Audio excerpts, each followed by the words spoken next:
So what's behind Solana's jump in price here? I mean, if we go out 1 month, this was trading at around like less than 40 in 30s or low 30s. This is just a month ago. If we go back 7 days, even this is down to the 60s, 70s, around that area. And even yesterday, it was at a low of like 96.55, and today it's at 116.62. It's been making massive moves lately. But what's behind this price action here? I think you got to start here with the Wormhole launch. So on August 9th, Wormhole, a communication bridge between Solana and other top decentralized finance networks, so DeFi networks, began supporting inter-blockchain message transfers with the Monday mainnet launch. So again, this Monday launch was August 9th. In simple terms, this interoperability protocol will help crypto assets like tokens and NFTs and even price data flow between blockchain networks that don't usually talk to each other. Wormhole supports Terra, Ethereum, and Binance Smart Chain at launch. So basically, what this means is with Wormhole, these three blockchains here, as well as Solana, will be able to like talk to each other, communicate with each other, and interact with each other.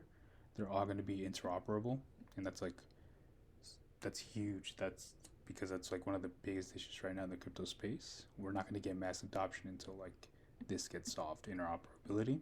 So that's why this wormhole thing is a big deal, and it's huge that some of the biggest names like these here are working with Solana already. Um, Wormhole opens a faster and developers claim simpler route for non-native assets to enter Solana's bustling DeFi ecosystem. So projects like Serum, the decentralized exchange backed by FTX, could unlock added cross-chain liquidity through Wormhole, one source said.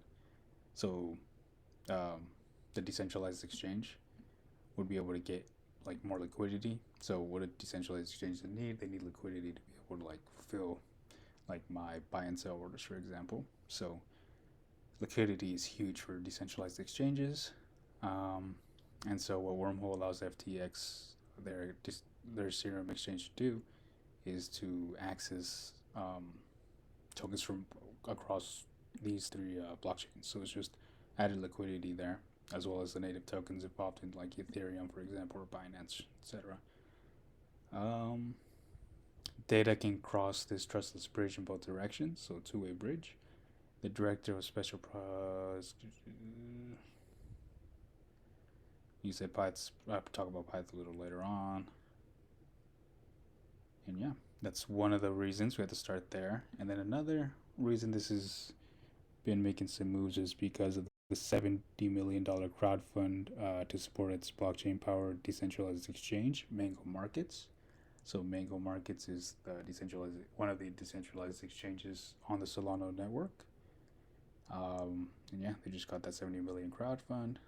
So that's also one of the reasons we've been seeing some movement there. So Mango offers a platform for spot markets, lending, and perpetual futures. It sources liquidity from native pools in Serum. And so Serum, that FTX token or exchange I was talking about earlier, another Solana blockchain-based exchange, which is backed by billionaire Sam Bankman-Fried, FTX. The working model is very similar to other successful Ethereum-based dexes, such as Uniswap and SushiSwap. So if you're familiar with these, I mean, if you're familiar with, if you're like familiar with any decentralized exchanges at this point, chances are it's one of these. Um, but yeah, think of Mango Markets like this, one of these guys for the Solana network. And here's this tweet here. I don't think you guys realize how bullish Mango Markets really is. 50% of all USDC, so that's the stable coins by Circle on Solana SOL was on Mango Markets token sale. Sam has his hands all over this. So Sam, again, that genius behind FTX, he's been doing a lot of purchasing again. He's been doing a lot of purchasing of Solana-based tokens, and yeah, big believer in that. Can't ignore us forever. There's that. Anyway, that's another reason that we've been seeing some price movement. Another reason is the launch of Degenerate Ape's NFT sale on the Solana network. So yeah, most NFTs at this point are done on Ethereum, but because of like the latency issues, high transaction costs, etc., like just a lot of congestion that makes transaction costs just way too high in Ethereum.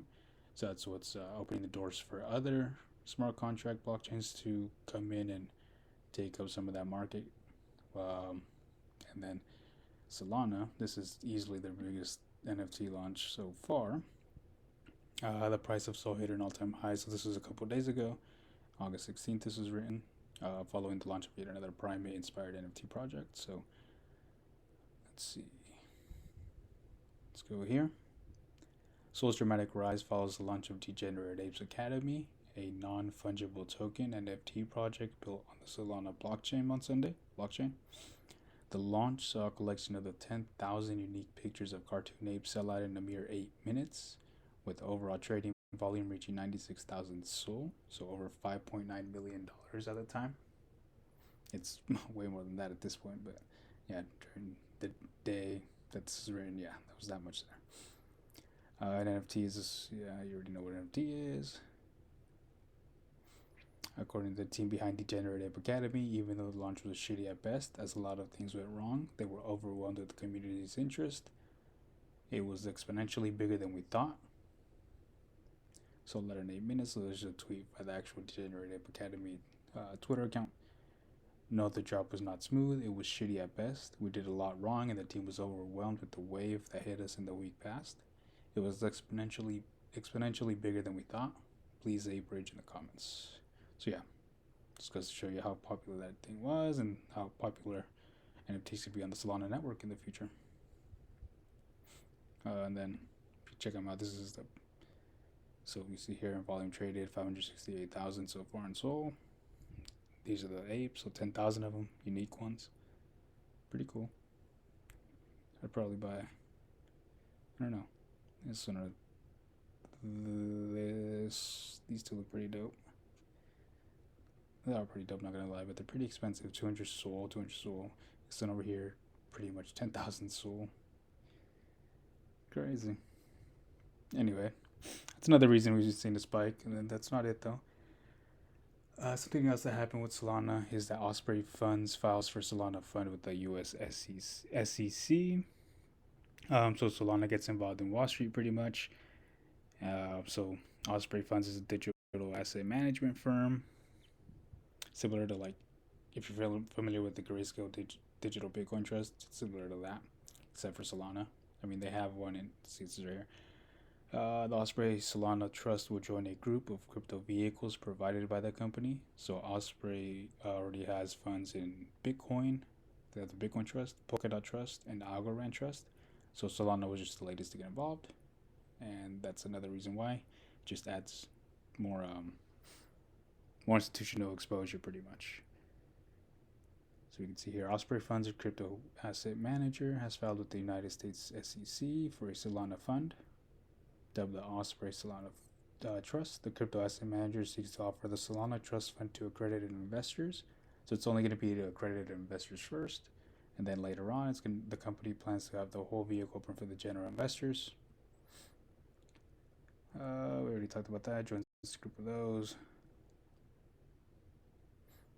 Yeah, it's up there. Something else that this is the most recent thing that got Solana moving a lot, and that's Solana-based data oracle Pyth Network is going live.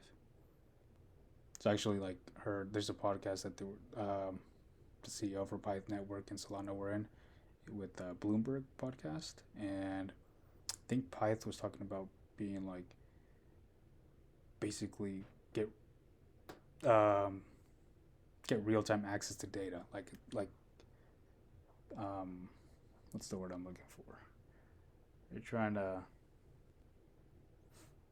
they're trying to take market from the NASDAQ, pretty much. So let's see if they explain it better here. So Solana-based decentralized data oracle Pyth Network is going live tomorrow. Pyth plans to also support Ethereum, Binance Smart Chain, and Terra in the near future. Pyth Network, a decentralized cross-chain data oracle built on the Solana blockchain, is going live tomorrow.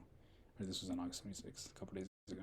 But Oracle, just think of data storage, or data transfer, sorry. In other words, Pyth Network is launching on the Solana mainnet. So until now, the network has been available on the Solana DevNet as a playground testnet. So usually with blockchains, they go through a testnet first to see if everything's okay and runs smoothly, that no bugs are involved. Then once they see that everything is good to go, they'll launch on the mainnet, and that's what happened with Pyth Network. So the mainnet launch will allow developers to integrate Pyth's network real-time market data into DeFi applications. So yeah, real-time market data. That's what I meant about like trying to break the monopoly the Nasdaq has, as he said in the broadcast episode. Pyth Network was incubated by Jump Trading and has received contributions from other high-profile trading firms as well, including GTS, Virtue Financial, Chicago Trading Company, etc., etc. So a lot of people involved there, a lot of groups involved. As for its specific offering, so this says it pretty good here. Pyth Network connects market data from these trading firms and exchanges to any smart contract through the Solana blockchain.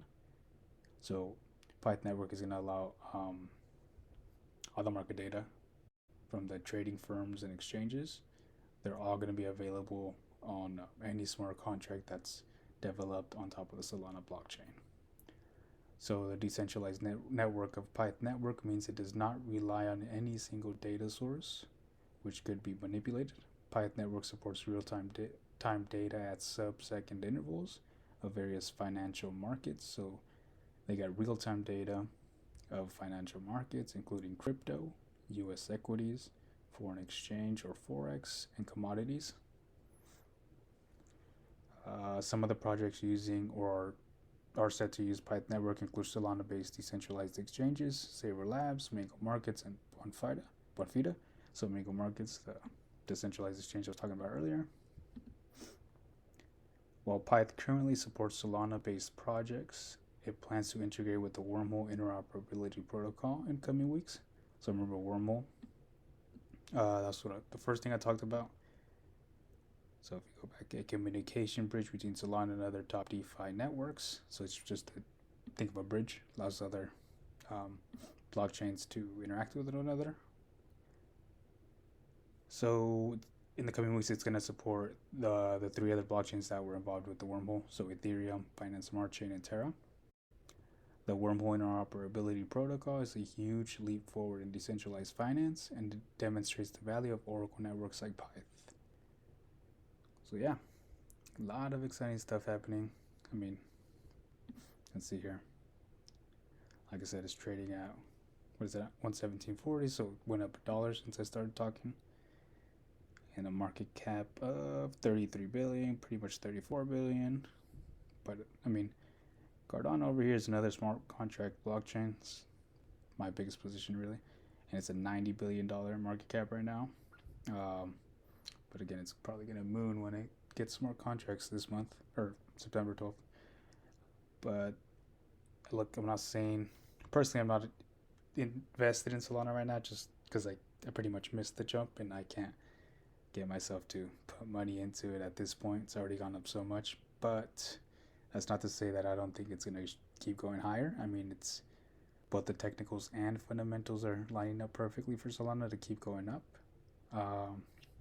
And for it to get even just this market cap here of 90 billion, it'll put Solana at around like $300 token. So yeah, I do believe long-term Solana still has a lot of room to grow, especially with all the exciting things like I mentioned.